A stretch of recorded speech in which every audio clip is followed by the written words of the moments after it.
India Legal presents Courts Roundup.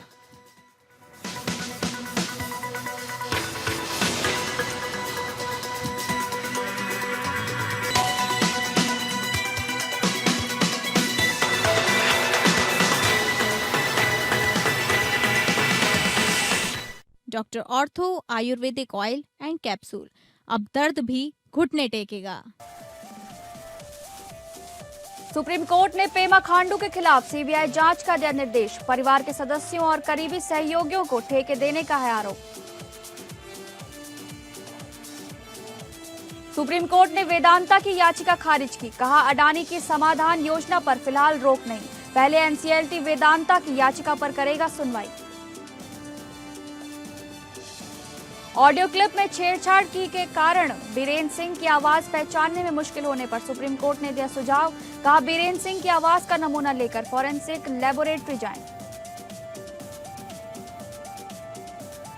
Supreme court ने Kozhikode बयानाड tunnel परियोजना को दी मंजूरी। पर्यावरणीय मंजूरी को चुनौती देने वाली याचिका की खारिज। अदालत ने परियोजना को राष्ट्रीय महत्व का बताया है। कहा, पर्यावरणीय शर्तों का उल्लंघन होने पर एनजीटी का रुख करें।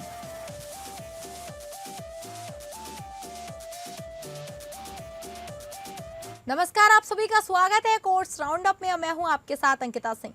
अगले आधे घंटे हम सुप्रीम कोर्ट, हाई कोर्ट और तमाम निचली अदालतों की खबरों को आपके सामने रखेंगे। तो शुरू करते हैं courts roundup. India Legal presents Courts Roundup.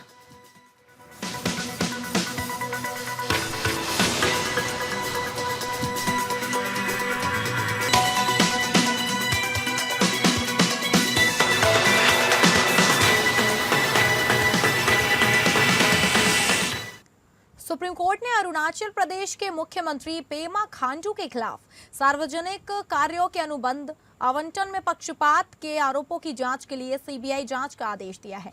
न्यायालय ने सीबीआई को 2 हफ्ते के भीतर प्रारंभिक जांच शुरू करने और जनवरी 2015 से दिसंबर 2025 तक के सार्वजनिक कार्यों के अनुबंध और कार्य आदेशों की जांच करने का निर्देश दिया है। जस्टिस विक्रमनाथ, संदीप मेहता और एनवी अंजारिया की बेंच ने कहा है कि सीबीआई को 2 हफ्तों के अंदर जांच शुरू कर देनी चाहिए और इस जांच में जनवरी 2015 से दिसंबर 2025 के बीच हुए सार्वजनिक निर्माण कार्यों के ठेकों और वर्क ऑर्डर के क्रियान्वयन को शामिल किया जाना चाहिए। कोर्ट ने आदेश दिया, सीबीआई 2 हफ्तों के अंदर एक शुरुआती जांच शुरू करे। शुरुआती जांच और उसके बाद होने वाली कोई भी जांच 1 जनवरी 2015 से 31 दिसंबर 2025 के बीच हुए सरकारी कामों के ठेकों और वर्क ऑर्डर के अमल को कवर करेगी। कोर्ट ने साफ किया कि सीबीआई को ऊपर बताए गए समय के बाहर के लेन देन की जांच करने से रोका नहीं जाएगा। कोर्ट ने राज्य सरकार को भी जांच में पूरी तरह सहयोग करने का निर्देश दिया। आदेश में कहा गया, अरुणाचल प्रदेश राज्य सीबीआई के साथ पूरी तरह सहयोग करेगा। राज्य का मुख्य सचिव सीबीआई के साथ तालमेल बिठाने के लिए एक नोडल अधिकारी नियुक्त करेगा। राज्य यह पक्का करेगा कि कोई भी रिकॉर्ड नष्ट ना हो। बेंच ने आगे निर्देश दिया कि सीबीआई 16 हफ्तों के अंदर इस कोर्ट के सामने स्टेटस रिपोर्ट पेश करे। पेमा खांडू के परिवार के सदस्यों और उनके करीबी सहयोगियों को सरकारी अनुबंध देने के आरोपों की जांच के लिए एनजीओ सेव मोंग रीजन फेडरेशन ने सुप्रीम कोर्ट में याचिका दायर की थी। याचिकाकर्ता ने आरोप लगाया था कि अरुणाचल प्रदेश सरकार मुख्यमंत्री द्वारा एक निजी कंपनी की तरह चलाई जा रही है। सीबीआई जांच में खांडू की पत्नी के स्वामित्व वाली company Mrs brand eagles and और उसके भतीजे त्वेत्सरिंग ताशी के स्वामित्व वाली company MS alliance trading CO को दिए गए अनुबंधों की जांच की जाएगी। याचिकाकर्ता ने आरोप लगाया कि इन अनुबंधों को बिना टेंडर प्रक्रिया के दिया गया था और यह भ्रष्टाचार का स्पष्ट उदाहरण है।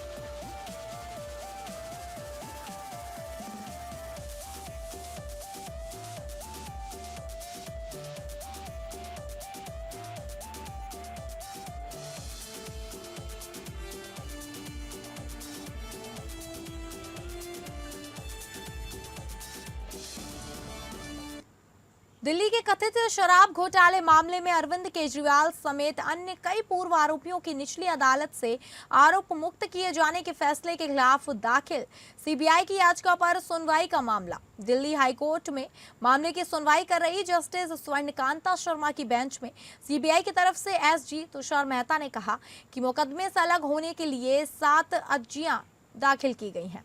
उन्होंने कहा कुछ लोग लोगों के खिलाफ आरोप लगाकर अपना करियर बताते हैं और ये आरोप एक इंस्टीट्यूशन के खिलाफ है।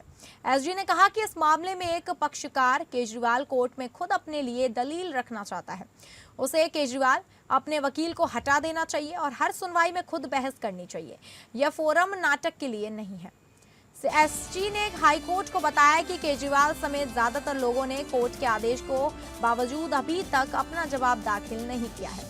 उन्होंने कहा कि जज को मामले से सुनवाई के लिए खुद से अलग करने इस तरह की मांग करना कोर्ट की अवमानना है। वहीं इस मामले में एक पक्षकार दिल्ली के पूर्व मुख्यमंत्री अरविंद केजरीवाल ने कोर्ट से कहा कि वह अपने कानूनी अधिकार का इस्तेमाल कर कोर्ट के सामने दलीलें रखना चाहेंगे। केजरीवाल ने कहा कि हाईकोर्ट के प्रोसीजर के अनुसार किसी पिटिशनर को खुद जाकर एप्लीकेशन फाइल करने की इजाजत नहीं है। यह सिर्फ कोर्ट के ऑर्डर पर ही किया जा सकता है। कोर्ट ने कहा कि हम इस पर नोटिस जारी कर सकते हैं। एसजी मेहता ने कहा कि इस तरह के बेबुनियाद आरोप पहली बार नहीं लग रहे हैं। जस्टिस शर्मा ने कहा कि कोई और भी मेरे रेस्यूशल की अर्जी लगाना चाहते हैं वो भी दाखिल करें और केजरीवाल के द्वारा इस मामले में खुद दलील रखने की केजरीवाल की मांग पर ईडी कल तक अपना जवाब कोर्ट में जमा करेगी। वहीं एसजी ने इस मामले में जल्द से जल्द सुनवाई की मांग करते हुए कहा कि यह बहुत गंभीर मामला है जो कि देश की राजधानी में हुआ है। फिलहाल दिल्ली हाईकोर्ट इस मामले पर 13 अप्रैल को अगली सुनवाई करेगा।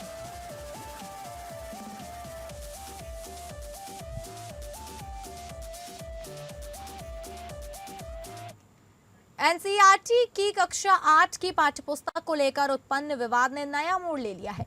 सुप्रीम कोर्ट द्वारा आलोचना का सामना कर चुके 3 विशेषज्ञ प्रोफेसर मिशेल डैनिनो, सुपर्णा दिवाकर और आलोक प्रसन्न कुमार ने अब अदालत में आवेदन दायर कर अपने पक्ष को स्पष्ट करने और उनके खिलाफ की गई टिप्पणियों पर पुनर्विचार की मांग की है। यह विवाद तब शुरू हुआ जब सुप्रीम कोर्ट ने exploring society India and beyond नामक पुस्तक के एक अध्याय पर स्वतः संज्ञान लिया। इस अध्याय में न्यायपालिका की भूमिका के संदर्भ में न्यायपालिका में भ्रष्टाचार से जुड़ा एक हिस्सा शामिल था, जिसे अदालत ने न्यायपालिका की गरिमा के प्रतिकूल माना। इसके बाद एनसीईआरटी ने पुस्तक को बाजार से वापस ले लिया और संबंधित सामग्री के लिए माफी भी मांगी। एनसीईआरटी ने अदालत को बताया कि इस अध्याय के मसौदे में प्रोफेसर डैनिनो की मुख्य भूमिका थी, जबकि सुपर्णा दिवाकर और आलोक प्रसन्न कुमार ने सहयोग किया था। इसके बाद सुप्रीम कोर्ट ने सख्त रुख अपनाते हुए आदेश दिया कि इन तीनों विशेषज्ञों को भविष्य में पाठ्यक्रम निर्माण या पाठ्यपुस्तकों के अंतिम रूप देने की प्रक्रिया से नहीं जोड़ा जाएगा। सुनवाई के दौरान प्रधान न्यायाधीश सूर्यकांत और न्यायमूर्ति जयमाल्या बागची की पीठ को बताया गया कि विशेषज्ञों ने आवेदन दायर कर यह स्पष्ट करने का प्रयास किया है कि पाठ्यपुस्तक तैयार करने की प्रक्रिया सामूहिक और व्यवस्थित थी। हालांकि अदालत ने कहा कि आवेदन अभी सूचीबद्ध नहीं है और निर्देश दिया कि तकनीकी त्रुटियों को दूर करने के बाद इन्हें सुनवाई के लिए सूचीबद्ध किया जाए। विशेषज्ञों की ओर से वरिष्ठ अधिवक्ताओं ने दलीलें पेश करते हुए कहा कि ये लेखक अनुभवी और प्रतिष्ठित है। उन्होंने ये भी तर्क दिया कि एक सामूहिक प्रक्रिया थी जिसमें किसी एक व्यक्ति का अंतिम निर्णय नहीं था। इस बीच एनसीईआरटी ने विवादित अध्याय को दोबारा लिखने की जानकारी दी। इसके बावजूद सुप्रीम कोर्ट ने निर्देश दिया कि संशोधित सामग्री की जांच एक विशेषज्ञ समिति द्वारा की जाए। इस समिति में सेवानिवृत्त न्यायाधीश इंदु मल्होत्रा, वरिष्ठ अधिवक्ता के वेणुगोपाल और कुलपति प्रकाश सिंह शामिल है। यह समिति नेशनल जुडिशियल एकेडमी भोपाल के साथ मिलकर कक्षा 8 और उसके ऊपर के लिए कानूनी अध्याय के पाठ्यक्रम को अंतिम रूप देगी।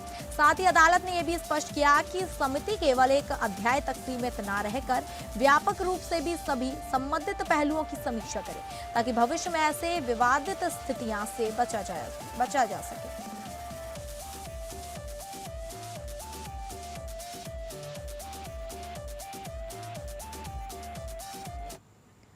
सुप्रीम कोर्ट ने जयप्रकाश एसोसिएट्स लिमिटेड के अधिग्रहण के लिए अडानी इंटरप्राइजेस की समाधान योजना को मंजूरी देने के नेशनल कंपनी लॉ ट्रिब्यूनल या एनसीएलटी के फैसले को चुनौती देने वाली वेदांता लिमिटेड की याचिका पर सुनवाई की।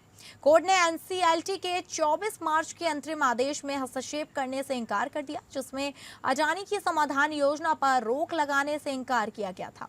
सुप्रीम कोर्ट ने कहा कि अगर निगरानी समिति कोई बड़ा नीतिगत निर्णय लेना चाहती है तो उसे पहले एनसीएलटी की मंजूरी लेनी होगी। कोर्ट ने कहा कि एनसीएलटी ने 10 अप्रैल को वेदांता की अपील पर सुनवाई के लिए तारीख तय की है, इसलिए इस मामले में कोई अन्य निर्देश जारी करने की आवश्यकता नहीं है। वेदांता के वकील कपिल सिब्बल ने कहा कि उनकी कंपनी ने 17,926 करोड़ रुपए की बोली लगाई थी, जबकि अडानी ने 14,535 करोड़ रुपए की बोली लगाई थी। सिब्बल ने कहा कि क्रेडिटर्स की समिति अडानी को 3,000 करोड़ रुपए कम से सौदा करने की अनुमति दे रही है। सॉलिसिटर जनरल तुषार मेहता ने कहा कि अडानी और वेदांता की बोली में केवल 500 करोड़ रुपए का अंतर है। उन्होंने कहा कि समाधान योजना के कार्यान्वयन में 50 दिन लगेंगे और 10 अप्रैल तक कोई बड़ा निर्णय नहीं लिया जाएगा। सुप्रीम कोर्ट ने कहा कि यह मामला व्यावसायिक बुद्धिमत्ता का है और एनसीएलटी के अंतरिम आदेश में वेदांता के हितों की रक्षा की गई है। कोर्ट ने वेदांता की याचिका खारिज कर दी है और कहा कि निगरानी समिति में कोई बड़ा नीतिगत निर्णय लेने से पहले एनसीएलटी की मंजूरी लेगी। कोर्ट ने यह भी कहा कि वेदांता की अपील पर एनसीएलटी द्वारा जल्द सुनवाई की जाएगी और तब तक कोई बड़ा निर्णय नहीं लिया जाएगा। सुप्रीम कोर्ट ने कहा कि वह इस मामले में कोई अन्य निर्देश जारी नहीं कर रहा है, क्योंकि एनसीएलटी ने वेदांता के हितों की रक्षा के लिए पर्याप्त उपाय किए हैं। वहीं ज्यादा जानकारी देंगी India legal researcher Divyanshi Yadav. Divyanshi, क्या जानकारी है आपके पास? इस केस में सुप्रीम कोर्ट ने अडानी के रिजोल्यूशन प्लान को इम्प्लीमेंटेशन पर इंटरिम स्टे देने से रिफ्यूज कर दिया। इसका मतलब ये है कि इंसॉल्वेंसी रिजोल्यूशन प्रोसेस बिना किसी इंटरप्शन के कंटिन्यू रहेगा। कोर्ट ने एनसीएलटी अप्रूव प्लान को सस्पेंड या रिस्ट्रेन नहीं किया, इसीलिए अडानी इंटरप्राइजेस इम्प्लीमेंटेशन के स्टेप्स आगे बढ़ा सकती है। लेकिन कोर्ट ने ये भी एक्नॉलेज किया है कि वेदांता की ग्रीवियंस अभी एनसीएलटी में पेंडिंग है, इसीलिए सुप्रीम कोर्ट ने एनसीएलटी को रिक्वेस्ट किया है कि वेदांता की अपील को प्रायोरिटी बेसिस पे सुना जाएगा। कोर्ट ने नोट किया है कि अपील ऑलरेडी लिस्टेड है और डायरेक्शन दी है कि मैटर को आउट ऑफ टर्न या स्केड्यूल डेट पर या फिर नेक्स्ट इमीडिएट वर्किंग डे तक के किया जाएगा, ताकि अननेसेसरी डिले ना हो। सुप्रीम कोर्ट का reasoning insolvency and bankruptcy court के स्ट्रक्चर पर बेस्ड था। सुप्रीम कोर्ट ने ऑब्जर्व किया कि आईबीसी में क्लियर एपलेट मैकेनिज्म दिया गया है, जिसमें एनसीएलटी का ऑर्डर के अगेंस्ट पहले एनसीएलटी अप्रोच करेगा जरूरी होता है, क्योंकि वेदांता की अपील ऑलरेडी एनसीएलटी के सामने पेंडिंग थी और हियरिंग भी अभी क्लोज थी। इसीलिए सुप्रीम कोर्ट ने प्री मैच्योर इंटरवेंशन करने को स्टे देना अप्रोप्रिएट समझा। कोर्ट ने इनडायरेक्टली ये भी इंडिकेट किया कि बाइट इवोल्यूशन और resolution plan selection mostly committee of creditor की कॉमर्शियल विजडम का पार्ट होता है, जिसमें कोर्ट ने जनरली तब तक इंटरफेरेंस नहीं करते जब तक कोई क्लियरली इलीगैलिटी स्टैब्लिश ना हो। इसीलिए कोर्ट ने प्लान को स्टॉप करने के बजाय बैलेंस्ड अप्रोच लिया और अपील को एक्सपीडिटियसली डिसाइड करने के लिए एनसीएलटी को डायरेक्ट किया। ठीक है दिव्यांशी, आपका धन्यवाद जानकारी देने के लिए। सुप्रीम कोर्ट ने मणिपुर के पूर्व मुख्यमंत्री एन बीरेन सिंह की आवाज के नमूने लेने के लिए राष्ट्रीय फॉरेंसिक साइंस यूनिवर्सिटी गांधीनगर जाने का सुझाव दिया है। यह सुझाव तब आया जब एनएफएसयू ने 48 मिनट के ऑडियो क्लिप की जांच की और कहा कि इसमें छेड़छाड़ की गई है, जिससे यह पता लगाना मुश्किल हो गया कि आवाज बीरेन सिंह की है भी या नहीं। सुप्रीम कोर्ट ने फॉरेंसिक लैबोरेटरी की रिपोर्ट पर नाराजगी जताई और कहा कि कोई भी केंद्रीय लैबोरेटरी इस ऑडियो क्लिप की पुष्टि नहीं कर पा रहा है। न्यायालय ने कहा कि अगर एनएफएसयू को लगता है कि ऑडियो क्लिप में छेड़छाड़ की गई है तो बीरेन सिंह को अपनी आवाज का नमूना देने के लिए एनएफएसयू जाने का विकल्प दिया जा सकता है। पेटिशनर के वकील प्रशांत भूषण ने कहा कि ऑडियो क्लिप में बीरेन सिंह की आवाज है और यह मणिपुर में जातीय हिंसा से जुड़ा है। उन्होंने कहा कि अगर एनएफएसयू को लगता है कि ऑडियो क्लिप में छेड़छाड़ की गई है तो वे मूल ऑडियो क्लिप प्राप्त करने का प्रयास करेंगे। सुप्रीम कोर्ट ने additional solicitor general Aishwarya Bhati से पूछा कि एनएफएसयू ने अपनी रिपोर्ट में पेन ड्राइव शब्द का उपयोग क्यों किया है, जबकि सही शब्द पेन ड्राइव है। न्यायालय ने कहा कि अगर यह एनएफएसयू की रिपोर्ट की गुणवत्ता है तो उन्हें अपने काम की समीक्षा करनी चाहिए। सुप्रीम कोर्ट ने इस मामले में अगली सुनवाई के लिए तारीख तय की है और एनएफएसयू को अपनी रिपोर्ट प्रस्तुत करने का निर्देश दिया है। न्यायालय ने कहा कि वह इस मामले में आगे की कार्यवाही के लिए एनएफएसयू की रिपोर्ट का इंतजार करेगा। इस मामले में मणिपुर में जातीय हिंसा के दौरान बीरेन्द्र सिंह की कथित भूमिका की जांच के लिए ऑडियो क्लिप की जांच की जा रही है। ऑडियो क्लिप में बीरेन्द्र सिंह की आवाज होने का दावा किया गया है, लेकिन एनएफएसयू ने कहा कि इसमें छेड़छाड़ की गई है।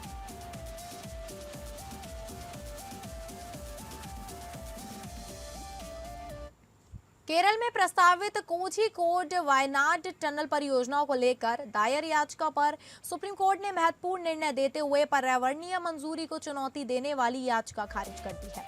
न्यायालय ने स्पष्ट किया कि यदि परियोजना के निर्माण के दौरान पर्यावरणीय शर्तों का उल्लंघन होता है तो याचिकाकर्ता राष्ट्रीय हरित अधिकरण का रुख कर सकते हैं। सुनवाई के दौरान अदालत ने इस परियोजना को राष्ट्रीय महत्व का बताया और कहा कि यह केरल के लोगों के लिए एक नई जीवन रेखा साबित हो सकती है। राज्य में उच्च जनसंख्या घनत्व और सीमित भूमि उपलब्धता के कारण सड़कों पर भारी यातायात दबाव है, जिसे कम करने के लिए यह टनल एक प्रभावी समाधान हो सकती है। अदालत ने यह भी माना कि विशेषज्ञों ने परियोजना का मूल्यांकन किया है और पर्यावरणीय चिंताओं को ध्यान में रखते हुए पर्याप्त सुरक्षा उपाय अपनाए गए हैं। प्रधान न्यायाधीश सूर्यकांत और न्यायमूर्ति जय माल्या बागची की पीठ ने वायनाड प्रकृति संरक्षण समिति द्वारा दायर याचिका को खारिज करते हुए कहा कि केरल हाईकोर्ट पहले इन मुद्दों पर विचार कर चुका है। यह याचिका पर्यावरण, वन और जलवायु परिवर्तन मंत्रालय द्वारा दी गई मंजूरी के खिलाफ है, जो केरल सरकार के लोक निर्माण विभाग को कोझिकोड और वायनाड के बीच करीब 8 किलोमीटर लंबी ट्विन ट्यूब टनल सड़क बनाने के लिए दी गई थी। याचिकाकर्ता पक्ष के वरिष्ठ अधिवक्ता श्याम दीवान ने तर्क दिया कि वायनाड एक अत्यंत संवेदनशील पारिस्थितिक क्षेत्र है, जहां भूस्खलन की घटनाएं आम हैं और यह दुर्लभ वन्य जीवों और पौधों का घर है। सीजीआई ने कहा कि वैज्ञानिक और इंजीनियर इन चुनौतियों को समझते हैं और उनसे निपटने में सक्षम हैं। उन्होंने ये भी कहा कि टनल प्रणाली वन्यजीवों की सुरक्षा के लिए बेहतर विकल्प हो सकती है और इससे स्थानीय लोगों की कठिनाइयों में काफी कमी आएगी। अदालत ने यह भी रेखांकित किया कि परियोजना को मंजूरी देते समय कठोर शर्तें लगाई गई और यदि इसका पालन नहीं ढंग से किया गया तो पर्यावरण पर कोई प्रतिकूल प्रभाव नहीं पड़ेगा। साथ ही निगरानी के लिए उपयुक्त संस्थागत व्यवस्था मौजूद है। सुप्रीम कोर्ट ने यह कहते हुए याचिका खारिज कर दी कि हाईकोर्ट का निर्णय सही है और इसमें हस्तक्षेप की कोई आवश्यकता नहीं है। साथ ही यह स्वतंत्रता भी दी गई कि यदि भविष्य में किसी प्रकार का उल्लंघन होता है तो संबंधित पक्ष एनजीटी का दरवाजा खटखटा सकते हैं।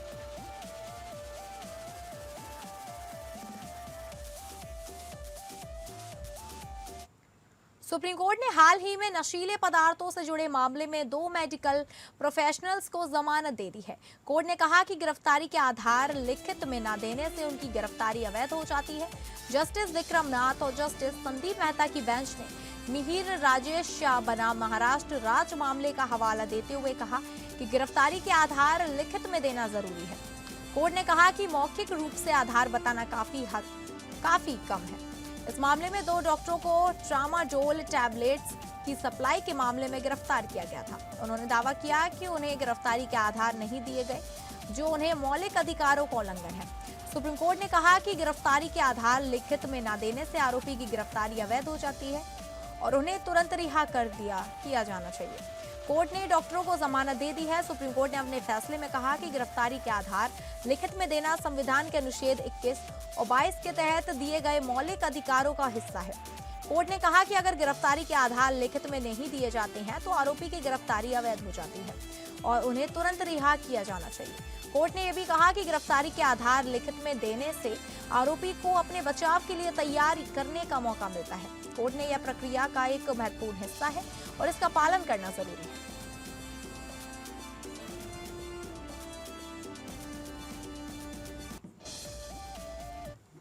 दिल्ली हाईकोर्ट ने पूर्व मुख्यमंत्री अरविंद केजरीवाल के उस बयान को कानूनी रूप से लागू कराने से इनकार कर दिया, जिसमें उन्होंने कोविड लॉकडाउन के दौरान गरीब किराएदारों का किराया सरकार द्वारा देने की बात कही थी।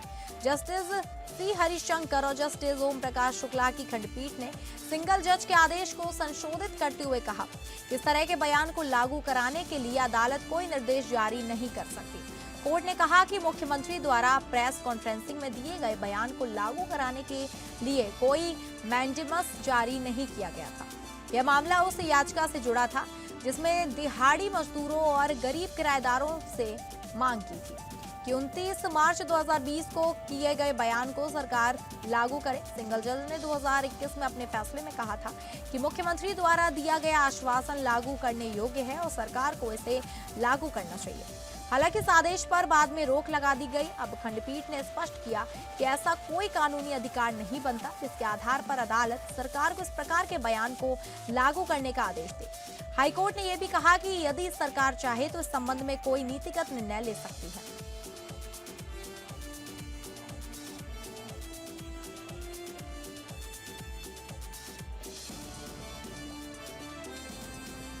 मध्य प्रदेश हाईकोर्ट ने एक महत्वपूर्ण निर्णय में कहा है कि राज्य सरकार के कर्मचारियों को मातृत्व लाभ देने के लिए 80 दिनों की सेवा शर्त लागू नहीं होती।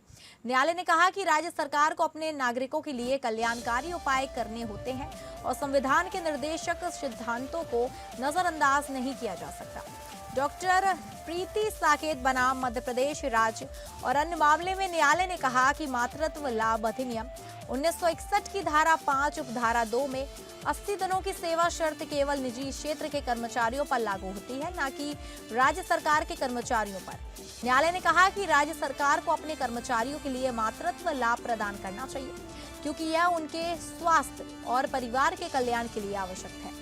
न्यायालय ने कहा कि राज्य सरकार को मातृत्व लाभ प्रदान करने के लिए 26 हफ्ते की अवधि के लिए वेतन देना होगा। इस मामले में एक अतिथि शिक्षक को मातृत्व अवकाश दिया गया था, लेकिन उन्हें कोई मानदेय नहीं दिया गया था।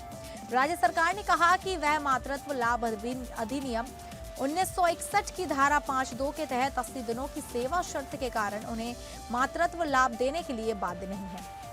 न्यायालय ने राज्य सरकार की इस दलील को खारिज कर दिया और कहा कि राज्य सरकार को अपने कर्मचारियों के लिए मातृत्व लाभ प्रदान करना चाहिए। न्यायालय ने कहा कि अतिथि शिक्षक को 26 सप्ताह की अवधि के लिए वेतन दिया जाएगा और बाकी अवकाश अवधि के लिए उन्हें कोई मानदेय नहीं दिया जाएगा।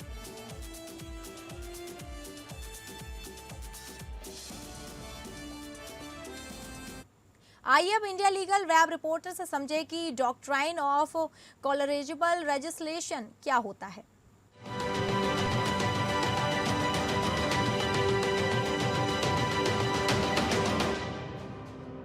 आइए जानते हैं डॉक्ट्रिन ऑफ कॉलरेबल लेजिस्लेशन क्या होता है।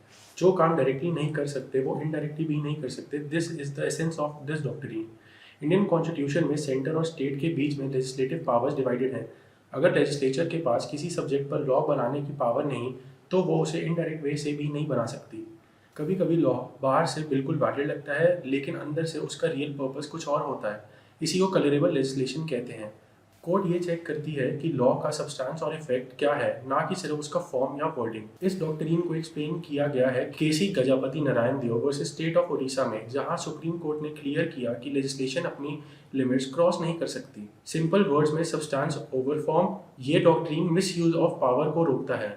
Do follow us for more legal updates.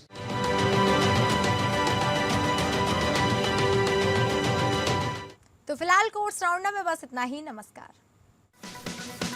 India Legal presents Courts Roundup.